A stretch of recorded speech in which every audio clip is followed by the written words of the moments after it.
Season start हो रहा है वो पैडी का, मेज, मक्का जिसको आप बोलते हो, कॉर्न का, सोयाबीन का, मूंग का। तो ये सब फसलें अभी चलने जा रही हैं, कॉटन स्टार्ट होने जा रहा है। तो इन्हीं सेशंस को अब हम लोग फ्रिक्वेंटली रिपीट करते रहेंगे ताकि जो लोग भी नए हैं, जो लोग भी फर्स्ट टाइम सेशन ज्वाइन कर रहे हैं, या जो लोग पहले भी कर चुके हैं, वो उन सबके कॉन्सेप्ट्स क्लियर होते रहें। ठीक, बाकी बीच बीच में कुछ नए टॉपिक भी बना रहे हैं हम, वो टॉपिक्स भी लेके आएंगे। सो आज हम धान की फसल की बात करेंगे। आप सबको मालूम है मैं 3 तरीके से चीजों को बताता हूँ। 3 तरीके क्या है? नंबर 1, हम स्टेप बाय स्टेप सारी चीजों को समझेंगे। स्टेप 1 में क्या यूज करना है, देन स्टेप 2 क्या है, 3 क्या है, 4 क्या है, 5 क्या है, पूरे 5 स्टेप हम लोग समझेंगे।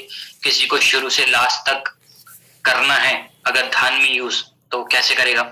सेकेंडली, हम एक बीच का रास्ता निकालेंगे कि अगर कोई व्यक्ति 5 स्टेप्स नहीं कर सकता है तो 5 में से एटलीस्ट 3 स्टेप तो वो करे, और वो 3 स्टेप कौन से हैं, ठीक है। सो उन 3 स्टेप को समझने की कोशिश करेंगे। And then third and last हम लोग समझने की कोशिश करेंगे कि अगर हम किसी किसान को, किसी फार्मर को फर्स्ट टाइम मिल रहा है, अगर हम किसी फार्मर को फर्स्ट टाइम मिल रहे हैं तो उसको हम क्या प्रोवाइड कर सकते हैं। क्या हम उसको ह्यूमिक 82 से शुरू करें, क्या हम उसको मॉस 82 से शुरू करें, क्या हम उसको एक्वाजेल से शुरू करें। तो ये 3 तरीके से चीजों को समझेंगे। उसके बाद जो टाइम बचेगा उसमें आपके जो डाउट्स होंगे उनको क्लियर करने की कोशिश करेंगे। सो 2:30 तो बज चुके हैं, 3:30 तक का ये सेशन चलेगा। 3:30 से पहले हम खत्म कर देंगे इसको। सो शुरू करता है। ठीक, नंबर 1, देखो हमें सबसे पहले चीज ये समझनी है, जो लोग एग्रीकल्चर बैकग्राउंड से नहीं है उनको ये चीज पता होनी चाहिए कि पैडी की क्रॉप लगाते कैसे। पैडी की क्रॉप लगाने के लिए सबसे पहले किसान नर्सरी तैयार करता है, नर्सरी रेस करता है। नर्सरी का मतलब क्या है कि किसान ने एक छोटे से एरिया में बीज लगाए, बीजों से छोटे छोटे पौधे ग्रो किए, सीडलिंग्स है ना, या फिर पौध हम ग्रो करेंगे। 30-40 दिन में वो पौध ग्रो हो जाएगी, राइट। और फिर उस पौध को वहां से हम उखाड़ेंगे, देन ट्रांसप्लांट करके दूसरी जगह लगाएंगे, या रोपाई करके हम दूसरी जगह लगाएंगे, ठीक है। फिर जहां दूसरी जगह लगाया उसको बोलते हैं मेन फील्ड, उसको मेन फील्ड बोला हमने। जो शुरुआत में लगाया था वो नर्सरी बोला हमने, ठीक। मेन फील्ड में धीरे धीरे क्रॉप ग्रो होती है एंड फिर वहीं पे हम उसको हार्वेस्ट करते हैं बाद में। सो यहाँ पे हमें एक चीज समझनी है कि यहाँ पे एक पहले नर्सरी वाली फेज आएगी, वहां पे हम क्या कर सकते हैं। नंबर 2, फिर मेन फील्ड की फेज आएगी, तो वहां पे हम क्या कर सकते हैं। अब आप एक चीज समझिए कि जो लोग पैडी लगाते हैं नर्सरी में, जब वो बीज लगाएंगे तो नर्सरी में बीज लगाने से पहले यूजुअली लोग पैडी के बीज को भिगो के रखते हैं, ठीक है। पानी में भिगो के रखते हैं ताकि वो अंकुरित हो जाए, स्प्राउट्स निकल जाए उसके, ठीक है। स्प्राउटेड बीज यूज करते हैं लोग। सो पानी में भिगो के रखते हैं। कुछ लोग 12 घंटे भिगोते हैं, कुछ लोग कुछ लोग 12 आवर भिगोते हैं, कुछ लोग 24 आवर्स तक भी भिगोते हैं। सो फिर उसका स्प्राउट होने के बाद तब उसको नर्सरी में लगाते हैं।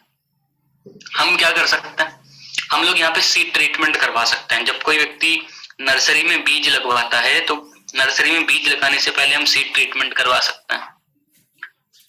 फिर धीरे धीरे नर्सरी में वो पौध ग्रो करेगी, वहां पे पौध बड़ी हो जाएगी, फिर वो मेन फील्ड में ट्रांसप्लांट करेगा, तो मेन फील्ड में हम अपने प्रोडक्ट्स यूज कराएंगे। तो यहीं से हम लोग अपने स्टेप शुरू कर रहे हैं। स्टेप नंबर 1 हम लोग बोलते हैं सीड ट्रीटमेंट।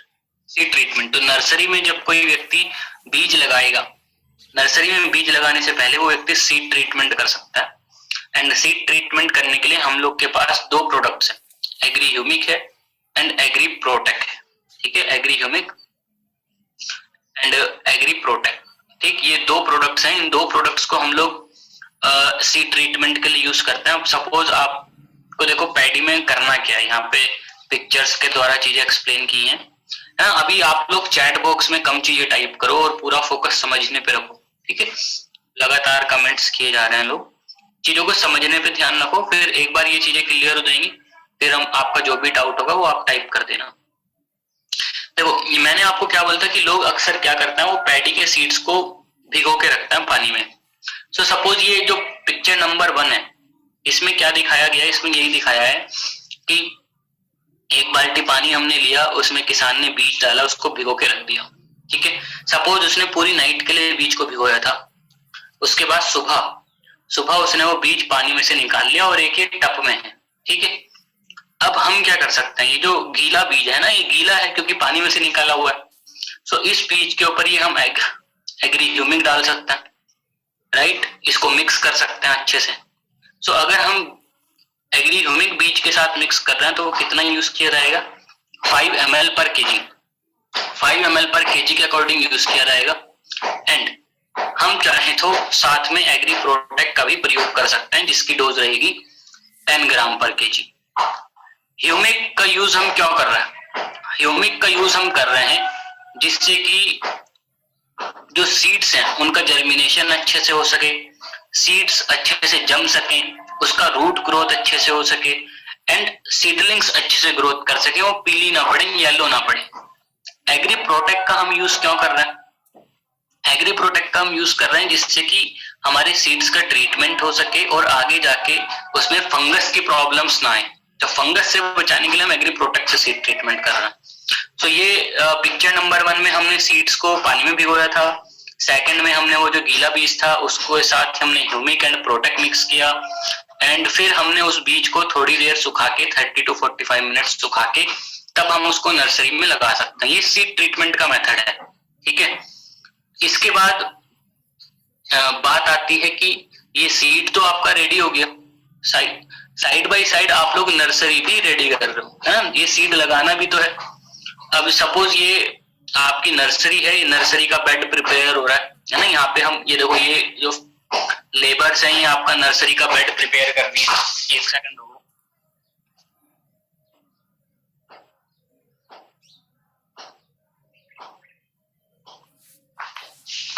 तो नर्सरी का बेड प्रिपेयर किया पिक्चर नंबर 1 में। सेकंड पिक्चर में क्या दिख रहा है, सेकंड पिक्चर में दिख रहा है कि ये लेबर्स जो हैं वो उस नर्सरी में सीड डाल रही हैं। एंड पिक्चर नंबर 3 में क्या दिख रहा है कि वो नर्सरी में प्लांट्स रेडी हो गए हैं, ठीक है, 40 डेज, ठीक। अब देखो होता क्या है, जब हम लोग फर्स्ट पिक्चर पे फोकस करते हैं, ये वाला, जब ये मिट्टी तैयार की जा रही है ना, जब मिट्टी तैयार की जा रही है या नर्सरी का बेड तैयार किया जा रहा है, तो उस नर्सरी के बेड में हम लोग प्रिपरेशन के टाइम ह्यूमिक ग्रैनुअल एंड 82 का प्रयोग कर सकते हैं। ह्यूमिक ग्रैनुअल एंड 82 का प्रयोग करेंगे। कितना करेंगे, सपोज आपने 1 एकड़ के लिए नर्सरी लगानी है, राइट। 1 एकड़ का जो फील्ड है उसके लिए जो नर्सरी लगाई जाएगी वो बहुत छोटे से एरिया में लगाई जाएगी, वो 1 बीघा से भी कम एरिया होगा जिसमें नर्सरी लगाएंगे, ठीक है। सो उस एरिया में जो 1 एकड़ के लिए आप नर्सरी लगा रहे हो वहां पे आप ह्यूमिक ग्रैनुअल डलवा सकते हो। ह्यूमिक ग्रैनुअल की डोज कितनी है, 2 kg। वहां पे आप एग्री 82 डलवा सकते हो, उसकी डोज है 50 ml। सो 1 एकड़ के लिए जो नर्सरी लगा रहे हैं हम, उस नर्सरी में हम 2 kg ह्यूमिक ग्रैनुअल 50 ml 82 डलवा रहे हैं। क्यों डलवा रहे हैं, जिससे कि बीज का जमाव अच्छे से हो, जिससे कि पौधे की ग्रोथ अच्छे से हो, जिससे कि उसका जर्मिनेशन अच्छे से हो, राइट, पौधा पीला ना पड़े। अब हमने यहाँ पे ये 3 पिक्चर्स लगा रखे हैं। 3 पिक्चर से हमें क्या समझ में आया कि हमने पहले नर्सरी का सॉइल तैयार किया, वहां पे ये सीड डाला, ठीक, और सीड डालने के बाद ये फिर हमारा सीडलिंग्स तैयार हो गया। अब ये सीडलिंग्स रेडी है, राइट, आपका क्रॉप, आपका जो पौधा है, पौध तैयार हो चुका है। अब इस पौध का आप क्या करोगे, अब इस पौध को हमें यहाँ से उखाड़ना है और इसको मेन फील्ड में ट्रांसप्लांट करना है, मेन फील्ड में रोपाई करनी है, ठीक है। हिंदी में बोलता है रोपाई एंड इंग्लिश में बोलता है ट्रांसप्लांट। नर्सरी को हिंदी में तो नर्सरी ही बोलते हैं शायद, नर्सरी को हिंदी में पता नहीं क्या बोलता है, और लेकिन आई थिंक पंजाबी में, पंजाब की साइड इसको बोला जाता है पनीरी, है ना, पंजाब की साइड इसको बोलते हैं पनीरी। सो ये इन 3 पिक्चर से चीजें क्लियर हो रही हैं। अब हमें क्या चीज, अब अगला स्टेप क्या होगा, अगला स्टेप ये होगा कि ये जो हमने पौध तैयार किए यहाँ पे पिक्चर नंबर 3 में, ये जो यहाँ पे पौध तैयार किया, अब इसको यहाँ से उखाड़ के हमें मेन फील्ड में ले जाना है। लेकिन उसके लिए हमें मेन फील्ड की मिट्टी भी तैयार करनी पड़ेगी, राइट, मेन फील्ड की मिट्टी भी हमें तैयार करनी पड़ेगी। सो मेन फील्ड की जो मिट्टी हम तैयार करेंगे उसमें हम क्या डलवा सकते हैं। अब ये देखो यहाँ पे वापस दिखाया गया है ये मेन फील्ड का प्रिपरेशन हो रहा है ना। वहां पे हमने मिट्टी में खाद डाला, गोबर का खाद, फर्टिलाइजर्स, जो कुछ भी डालना था हमने डाल दिया, एंड देन ये ट्रैक्टर चला के इसको इंग्लिश में बोलते हैं पडलिंग करना। ये आप देखोगे लोहे के टायर लगे हुए हैं, है ना, इंग्लिश में इसको बोलते हैं पडलिंग। ये कुछ वर्ड्स हैं जो लोग एग्रीकल्चर के सेक्टर से नहीं है बट उनको ये सब शब्द मालूम होने चाहिए। इंग्लिश में इसको पडलिंग बोलते हैं, हिंदी में लोग इसको बोल देते हैं कद्दू करना ना, कद्दू करना बोल देते हैं इसको कि कद्दू करना। सो पानी भर के खेत में ये सब एक्सरसाइज की जाती है। एंड देन ये देखो, अब ये पिक्चर नंबर 2 में, पिक्चर्स के द्वारा समझने की कोशिश करो। ये पिक्चर नंबर 2 में ये पहले में कद्दू किया है ना, पडलिंग किया। पिक्चर नंबर 2 में ये पानी भरा हुआ है फील्ड के अंदर, एंड देन उसमें ये पौध, अब ये पौध लगाई जा रही है। ये देखो यहाँ पे ये जो लेडीज है ये पौध लगा रही है। एंड देन ये एक ऐसा फील्ड है जिसमें कि ट्रांसप्लांटिंग हो चुकी है, पौध लग चुकी है, राइट। अब हमें क्या करना है, जब ये जो, अब आप पूरा फोकस हमें रखना है पिक्चर नंबर 1 पे, इस पे। तो जब ये पानी भरा गया होगा खेत में, ये पानी भरने से पहले ही हमें वहां पे अपने ये वाले प्रोडक्ट्स यूज करवा लेने चाहिए थे, humic granules, Agri protect and Agri 82। ठीक है, humic granules, Agri protect and Agri 82, ये 3 प्रोडक्ट्स हमें यूज करवा लेने चाहिए थे। अब पिछले साल तक जब हम लोग ये पैडी की ट्रेनिंग करते थे तो हम ह्यूमिक ग्रैनुअल्स, प्रोटेक्ट और 82 ही बोलते थे, लेकिन इस साल चीजें थोड़ी चेंज हो गई है, हम लोग के पास एक नया प्रोडक्ट आ गया। तो इसलिए हम लोग क्या करेंगे, यहाँ से एग्री 82 को हटा देंगे। अब मान लो ये चीजें मैं यहाँ पे क्यों एक्सप्लेन कर रहा हूँ, क्योंकि आप अगर यूट्यूब पे वीडियो देखोगे तो हमारी पुरानी वीडियोस पड़ी हैं, उसमें एग्री 82 ही लिखा हुआ दिखाई देगा आपको, राइट। तो हम क्या कर सकते हैं, एग्री 82 की जगह अब यहाँ पे क्या लिख सकते हैं, हम यहाँ पे लिख सकते हैं एक्वा जेल। ठीक है, यहाँ पे हम लिखेंगे एक्वा जेल और उसकी डोज कितनी हो जाएगी, 1 kg। ठीक है, हम यहाँ पे एक्वा जेल का यूज करवा सकते हैं। So humic granule, agri protect and aqua gel का यूज हम यहाँ पे क्यों करवा रहे हैं, एक तो हमारी मिट्टी भुरभुरी बनेगी, मिट्टी की उर्वरक क्षमता बढ़ेगी, गोबर की खाद की जरूरत कम पड़ेगी। प्रोटेक्ट का प्रयोग हम करवा रहे हैं, हमारी मिट्टी का उपचार हो जाएगा, आगे जाके फंगस की समस्याएं नहीं आएंगी। एक्वा जेल का प्रयोग क्यों करवा रहे हैं, हमारी मिट्टी की वाटर होल्डिंग कैपेसिटी बहुत ज्यादा बढ़ जाएगी, पानी की खपत 50% तक कम हो जाएगी, फर्टिलाइजर्स 40% तक कम लगेंगे एंड आपकी पैदावार बढ़ेगी। तो जिन लोगों के यहाँ पे धान की खेती है और वो ये तीनों चीजें यूज करवाएं खेत को तैयार करते समय।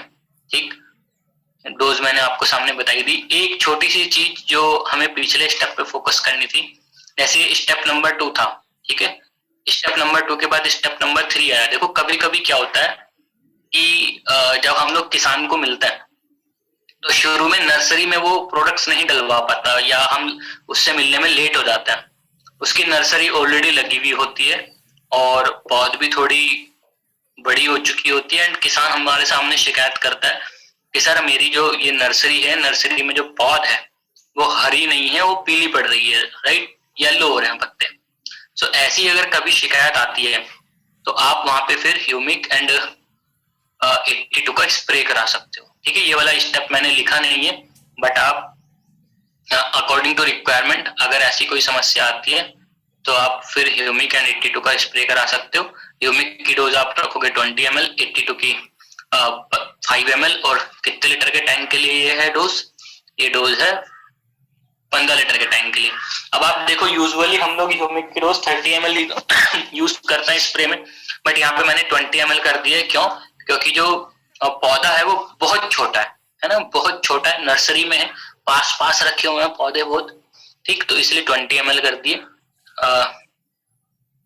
ताकि जो पौध इसकी पीली हो रही थी वो वहां पे हरी हो सके। ठीक है, ममता रावत जी लिख रही हैं कि sir please repeat step 1। And देखो स्टेप 1 में क्या था, स्टेप 1 में यही था कि जब आप नर्सरी में सीड लगाओगे, नर्सरी में जब आप सीड लगाओगे तो उसका आप ट्रीटमेंट कर सकें। तो ट्रीटमेंट करने के लिए आप ह्यूमिक एंड प्रोटेक्ट का यूज कर सकते हैं। एंड जब पानी में भिगो के रखते हैं सीड को, उसके बाद सुबह निकाल लेते हैं, उसको निकालने के बाद यहाँ पे इसे सेकंड पिक्चर पे आपको फोकस करना, निकालने के बाद हम उसमें ये Agri Humic and Agri Protect mix कर सकते हैं। ठीक है, सो ये हो गया। सो हमने स्टेप 1 समझा, स्टेप 2 समझा एंड देन स्टेप 3 समझा। ठीक है, ये हमारा मेन फील्ड तैयार हो गया, राइट। अब क्या होगा, मान लो आपका मेन फील्ड तैयार हो गया। सो अब क्या होगा, अब ये वाला प्रोसेस होगा, आप यहाँ पे सीडलिंग्स ट्रांसप्लांट करोगे एंड कुछ दिन के बाद ये सीडलिंग्स ऐसे जम जाएंगी। अब एक चीज और यहाँ पे ध्यान देनी है, बहुत बार क्या होता है कि जब आप किसान को मिलते हो, अभी आप जब किसानों को मिलेंगे तो हो सकता है आप ऐसे टाइम पे मिलें जब ये रोपाई हो चुकी हो, ऑलरेडी ट्रांसप्लांटिंग हो चुकी हो। तो एक चीज का ध्यान देना, बहुत बार क्या होता है कि किसान खाद पहले से नहीं डालते धान की फसल में, है ना, पहले से नहीं डालते। वो लोग क्या करते हैं, जब पौधा लग चुका होता है, मतलब ये वाली स्टेज हो जाती है जब पौधा लग चुका होता है, उसके एक हफ्ते बाद डीएपी यूरिया डालते हैं। ठीक है, पौधा लगाने के, पौधे की रोपाई के एक हफ्ते बाद डालते हैं बहुत सारे लोग। सो अगर आप शुरू में नहीं डलवा पाए थे, यहाँ पे है ना, पिक्चर नंबर 1 है, फिर 2 है, फिर 3 है, फोटो के माध्यम से ही समझ आएगा सब। अगर आप एक में नहीं डलवा पाए थे और कोई व्यक्ति ऑलरेडी ये पौधे लगा चुका है, एक हफ्ता हो चुका है, तो भी आप यही सेम तीनों प्रोडक्ट्स का प्रयोग करवा सकते हो। ठीक है, यही सेम तीनों प्रोडक्ट्स का प्रयोग करवा सकते हो। काशा राजू जी कह रहे हैं तेलुगुलो चेपंडी सर, सॉरी मैसेज में इसलिए मैंने लिखा था कि लैंग्वेज जो है ट्रेनिंग का वो हिंदी रहेगा। जब हम आंध्रा के लिए सेपरेट करेंगे तब हम तेलुगु में करेंगे, है ना। तेलुगु एक्चुअली मेरे को नहीं आती, तेलुगु की ट्रेनिंग करते हैं प्रवीण जी। ठीक है, मैंने आंध्रा के लिए लिंक शेयर करना इसलिए शुरू किया है क्योंकि आंध्रा और तेलंगाना में बहुत सारे लोग हैं जो हिंदी समझ लेते हैं, तो उनको भी ट्रेनिंग नहीं मिल पा रही थी। तो एटलीस्ट जो लोग हिंदी समझ लेते हैं उनको तो मिल जाए सेशन, बाकी तेलुगु के लिए तो प्रवीण जी करती ही है। ठीक है,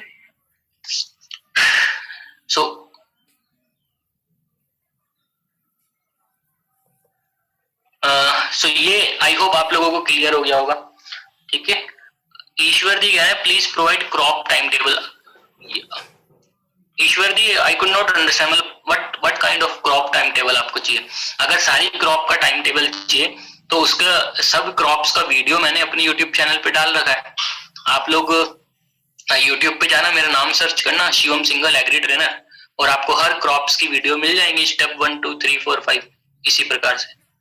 देखो रोशन जी का क्वेश्चन है कि क्या हम एक्वाजेल भी डालेंगे। बिल्कुल, मान लो आप यहाँ पे मेन फील्ड प्रिपरेशन के टाइम पे एक्वाजेल नहीं डाल पाए, ठीक, तो आप इस वाले टाइम पे भी एक्वाजेल का प्रयोग कर सकते हैं, है ना। बहुत बार लोग ये वाला क्वेश्चन पूछते हैं, कि भाई सर क्रॉप में ऑलरेडी पानी लगा चुके हैं, तो क्या पानी अगर लग चुका है तो क्या हम एक्वाजेल डाल सकते हैं। यस, डाल सकते हो, कोई इश्यू नहीं है। ठीक है, सो आई होप ये 3 स्टेप क्लियर हो गए होंगे आप लोगों को। अब क्या होगा नेक्स्ट, अब क्या होगा भाई, नेक्स्ट ये है कि अब आपके ये प्लांट्स लग चुके हैं, ट्रांसप्लांटिंग हो चुकी है। हाँ देखो, अरे वाह, देखो अभी सैनी जी ने एक बहुत अच्छा क्वेश्चन पूछा, ये स्टेप 3 कितने टाइम तक लगा सकता है। ये this is a very good question, है ना। मैंने क्या बोला था कि स्टेप 3 कब लगाना था,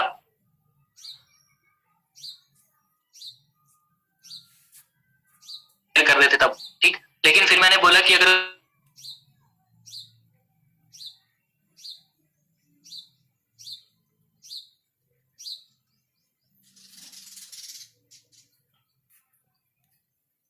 पूछा कितने दिन तक लगा सकता है, सो 12 कर लो, है ना। तो 10 to 12 डेज तक आप ये स्टेप 3 वाला नंबर, स्टेप 3 वाला, हाँ, आफ्टर ट्रांसप्लांटिंग, ठीक है, आफ्टर ट्रांसप्लांटिंग 10 से 12 दिन तक आप ये वाला स्टेप लगा सकते हो। ठीक है, JR देवांगन इन्होंने लिखा है कि धान की सीधी बिजाई में कैसा उपयोग करें। देखो धान की सीधी बिजाई में अगर हमें करना है तो उसमें क्या होगा, उसमें देखो ये वाला क्वेश्चन भी बहुत इंपॉर्टेंट है गाइस। बहुत बार क्या होता है कि बहुत सारे लोग नर्सरी लगाते ही नहीं है, कुछ लोग डायरेक्ट भी बिजाई करते हैं। तो जो व्यक्ति डायरेक्ट बिजाई कर रहा है फिर वो क्या करेगा, वो सीधा स्टेप नंबर 3 से स्टार्ट करेगा। मिट्टी में पहले ये तीनों प्रोडक्ट डलवाएगा, ग्रैनुअल्स, प्रोटेक और एक्वाजेल, ठीक, एंड उसके बाद फिर सीड ट्रीटमेंट करेगा। इस तरीके से चीजें चेंज हो जाएंगी। आगे बढ़ता है, स्टेप नंबर 4 पे चलता है। देखो अब हुआ क्या है, यहाँ पे आपने मिट्टी में प्रोडक्ट्स डाल लिए, ट्रांसप्लांटिंग कर दी, उसके बाद हम चलते हैं सीधा फ्लावरिंग वाली स्टेज पे। स्टेप नंबर 4 है कि जब फसल के ऊपर फ्लावरिंग होने वाली है, जब फ्लावरिंग होने वाली है तो फ्लावरिंग से पहले, फ्लावरिंग से 20 डेज बिफोर इसको आप कर लो, ठीक है, 20 to 15 days before flowering. So flowering में 15 से 20 दिन का जब टाइम बचा है, तब आप वहां पे Agri Nanotech, Agri Gold, Agri 82 का प्रयोग करवा सकते हो। अब देखो यहाँ पे मैंने नैनोटेक गोल्ड और 82 क्यों लिखा है, उसका एक रीजन है। रीजन क्या है कि पैडी की जो फील्ड होती है उसमें पानी भरा हुआ होता है ना, उसमें पानी भरा हुआ होता है और उसमें किसान के लिए स्प्रे करना इजी नहीं है, स्प्रे नहीं होता वहां पे। सो यूजुअली किसान क्या करता है, वो अपने हाथों में मतलब बैग में यूरिया लेता है और यूरिया को डालता है। सो फ्लावरिंग से पहले के टाइम यूरिया डाला जाता है वहां पे। सो उसी यूरिया के साथ मिला के आप नैनोटेक गोल्ड और 82 का प्रयोग कर सकते हो। हमें यूज कौन सा करवाना चाहिए before flowering? Moss, but moss नहीं लिखा मैंने, कौन सा लिखा? गोल्ड, क्योंकि मॉस कैसे यूज होता है, मॉस सिर्फ और सिर्फ स्प्रे में यूज होता है। तो मैंने सोचा कि क्यों ना हम यूरिया में मिला के डलवा दें, तो हमने लिखा नैनोटेक गोल्ड और 82। डोज कितनी रखी एक एकड़ के लिए? 20 to 50 gram nanotech, 100 gram gold और 150 ml 82। ये हम यूरिया में मिला के डाल सकते हैं बिफोर फ्लावरिंग। एक दूसरा ऑप्शन भी है, अगर कोई कहने लगे कि नहीं मैं स्प्रे करने के लिए रेडी हूं, अगर कोई व्यक्ति स्प्रे करने के लिए रेडी है, तो मैं उसको बोलूंगा कि आप यहाँ पे प्रोटेक, मॉस एंड 82 का स्प्रे करो, ठीक है। अगर कोई स्प्रे करने के लिए रेडी है, सो उसके लिए आप प्रोटेक, मॉस और 82 का स्प्रे करा सकते हो। प्रोटेक की डोज रखोगे 40 ग्राम, ठीक है, मॉस की डोज रखोगे 20 ग्राम, 82 की डोज रखोगे 10 ml 15 लीटर के टैंक के लिए, ठीक है। आई होप आपको क्लियर हो गया होगा। तो अगर कोई स्प्रे करने के लिए रेडी है तो प्रोटेक, मॉस एंड 82 का वो स्प्रे कराए। प्रोटेक, मॉस, 82 का स्प्रे क्यों करा रहा है? क्योंकि फ्लावरिंग के टाइम फंगस आने के चांस बहुत हो जाते हैं। बाद में आप देखते हो कि पैडी पूरा येलो कलर का हो जाता है। सो काफी सारे फंगस की समस्याएं आती हैं। तो बिफोर फ्लावरिंग हम प्रोटेक्ट का स्प्रे कर सकते हैं, मॉस का स्प्रे कर सकते हैं ताकि फ्लावरिंग अच्छी आए, बाल ज्यादा बने, दाना बढ़िया बने। 82 स्प्रे कर सकते हैं। अगर स्प्रे नहीं कर सकते हो, यूरिया में मिला के डालना है, तो फिर नैनोटेक गोल्ड और 82 मिला के डाल सकते हो। दोनों ऑप्शन है, दोनों में से आप बोलोगे कौन सा कर, मैं किसको प्रेफर करूंगा? मैं प्रेफर करूंगा स्प्रे वाले को, ठीक है, मैं स्प्रे वाले को रिकमेंड करूंगा। लेकिन ज्यादातर लोग स्प्रे कर नहीं पाते इस टाइम पे, तो फिर ऊपर वाला भी आप कर सकते हो, दोनों ठीक है। ठीक, किसी ने लिखा था कि यूरिया के साथ में यूज कर सकते हैं क्या, मेदिथी जी ने, तो कर सकते हो, कोई दिक्कत नहीं है ना। सत्यवीर जी ने लिखा कि यूरिया कितना, यूरिया आप जितना भी यूज करते थे उससे 30% कम कर सकते हो, राइट। किरण सिंह जी लिख रहे हैं, हेलो सर, हमारे राजस्थान में बाजरे और मूंगफली की फसलों के लिए भी बताएं। देखो सर किरण जी, आज तो पूरा हम धान की बात कर रहे हैं, ठीक है। अभी हम 1-2 दिन में फिर बाजरे की एंड मूंगफली की भी ट्रेनिंग करेंगे। तो हम हर एक दिन में एक क्रॉप कवर कर रहे हैं, धीरे धीरे सारी क्रॉप्स हम कवर कर लेंगे, ठीक है। तो आप लोग हमारे साथ जुड़े रहना, डेली हम लोग अलग अलग क्रॉप्स कवर करने वाले हैं अगले कुछ दिनों तक। सो ये हो गया, ये स्टेप नंबर 4 हो गया, राइट। अब स्टेप नंबर 4 के बाद बात आती है स्टेप नंबर 5 की, है ना। ये देखो दोनों चीजें मैंने लिख दी है यहाँ पे कि भाई या तो आप एग्री नैनोटेक गोल्ड 82 का प्रयोग करा लो, या फिर आप प्रोटेक, मॉस और 82 का प्रयोग करा लो, दोनों ऑप्शन है, राइट। इसके बाद स्टेप नंबर 5 की बात आती है, जब बाल आ चुके हैं एंड दाना बनने वाला है, जब बाल आ चुके हैं, दाना बनने वाला है, इस टाइम पे भी आपको कौन सा प्रोडक्ट प्रयोग करवाना है?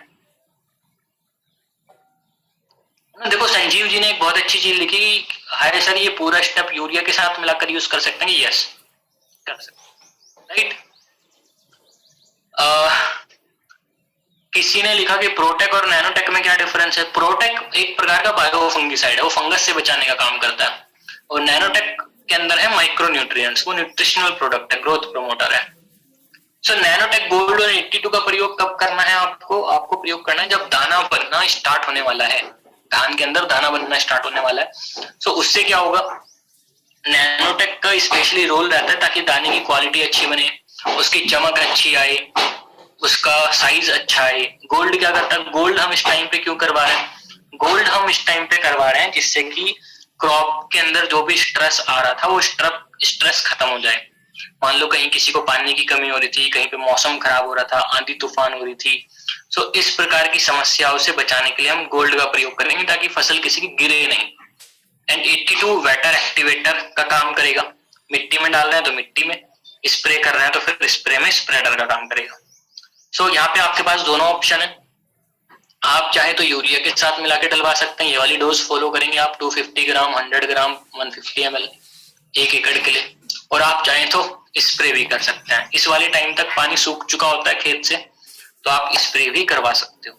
सो ये 5 स्टेप है, राइट। किसी ने बीच में पूछा था कि पांचों करने हैं क्या।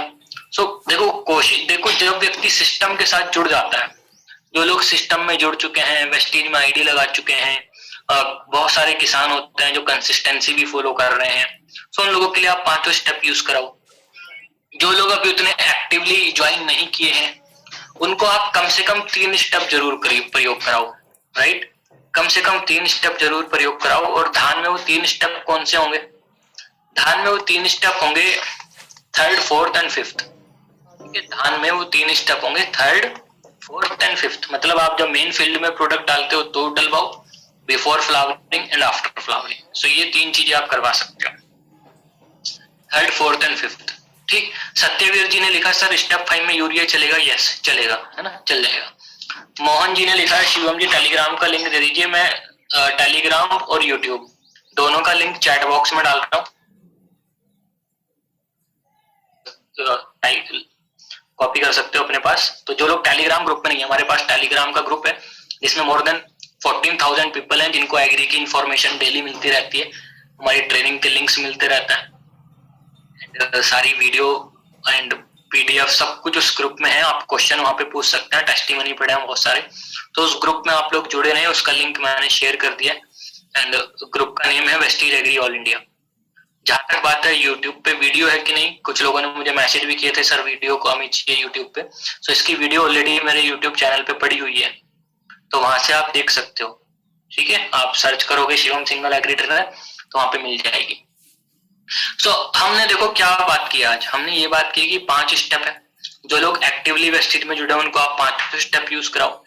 जो लोग न्यू हैं, उतने एक्टिव नहीं है, उनको आप कम से कम 3 स्टेप जरूर कराओ, 3rd, 4th एंड 5th धान की फसल में। एंड नंबर 3 अब आता है जो लोग आप जिनको आप फर्स्ट टाइम मिलने वाले हो, first time, right, first time मिलने वाले हो। फर्स्ट टाइम जिसको मिलने वाले हो उसको आप क्या दोगे। देखो जब भी हम किसी प्रोस्पेक्ट को फर्स्ट टाइम मिलते हैं, किसी किसान को फर्स्ट टाइम मिलते हैं, तो हमें उससे क्या देना चाहिए, हमें सबसे पहले उसकी नीड असेसमेंट करनी चाहिए, हमें चेक करना चाहिए कि उसकी जरूरत क्या है। मान लो कोई व्यक्ति कहता है कि मैं नर्सरी लगाने जा रहा हूँ, तो नर्सरी लगाने जा रहे हो तो ह्यूमिक ग्रैनुअल और 82 दे सकते हो। कोई व्यक्ति कहता है सर हमारे यहाँ पे बाढ़ बहुत ज्यादा आती है, तो आप उसको एक्वाजल जरूर दे सकते हो।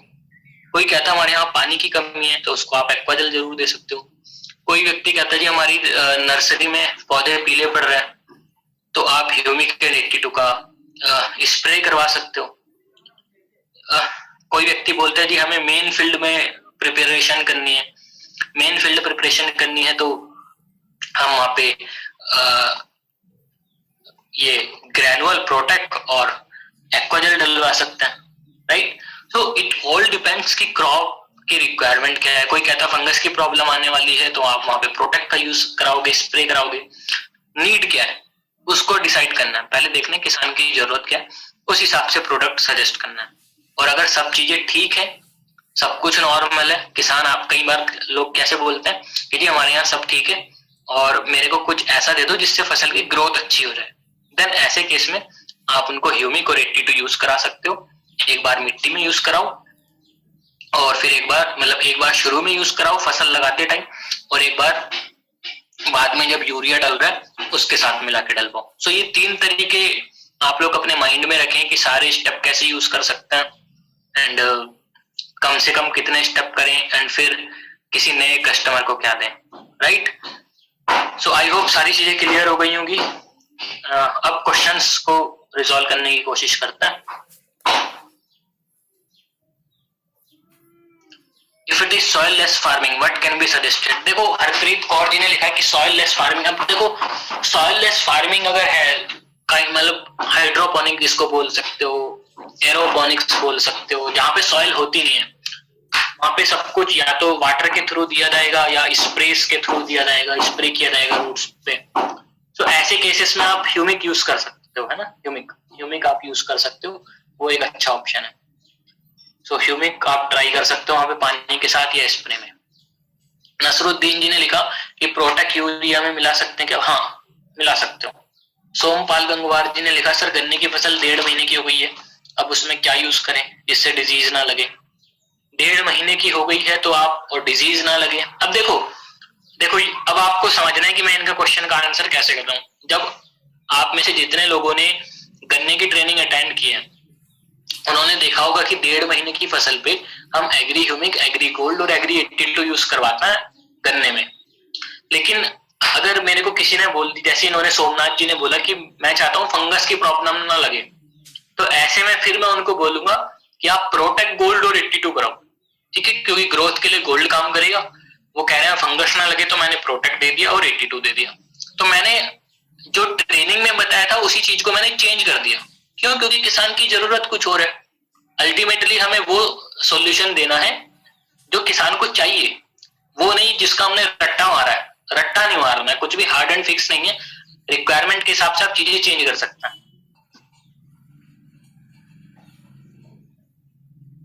सुशील पाल जी ने लिखा लो कॉस्ट वाला स्टेप, वो मैंने बता दिया लो कॉस्ट वाला, कि आप ह्यूमिक 82 को एक बार शुरू में जमीन में डलवाओ और एक बार यूरिया में मिला के डलवाओ, ठीक है। संजीव कुमार जी ने लिखा हाय सर एक डाउट, कौन सा प्रोडक्ट से मिला के स्टेप नहीं यूज करना है? ये ये भी बोलो, कौन सा प्रोडक्ट से मिला के स्टेप, समझा नहीं मैं आपका क्वेश्चन। कौन सा प्रोडक्ट से मिलके स्टेप नहीं यूज करना? पेस्टिसाइड्स के साथ नहीं मिलाना इनको, आई थिंक यही पूछना चाह रहे हो आप। लीफी वेजिटेबल्स के लिए बताइए क्या पूछना है। कौन है? गुगीलाम भाग्या, बताइए आप क्या जानना चाहते हो। स्वामी जी ने लिखा है can we mix our Agri products with all pesticides for paddy? नहीं, ऐसा नहीं है। आप 82 मिक्स कर सकते हो पेस्टिसाइड्स के साथ, गोल्ड मिक्स कर सकते हो। 82 and gold can be mixed, ठीक। ओम प्रकाश इन्होंने लिखा है नमी रहने पर डाला जाएगा सर। क्या, किसकी बात कर रहे हो? क्या डाला जाएगा नमी रहने पर? क्वेश्चन कंप्लीट कीजिए ओम प्रकाश जी। श्रीनिवास मंचरियल इन्होंने लिखा है सर 1 2 3 स्टेज वंस अगेन। अरे देखो आप लोग अगर लेट ज्वाइन किए हो तो इसमें बाकी लोगों की गलती नहीं है, है ना। जबकि मैंने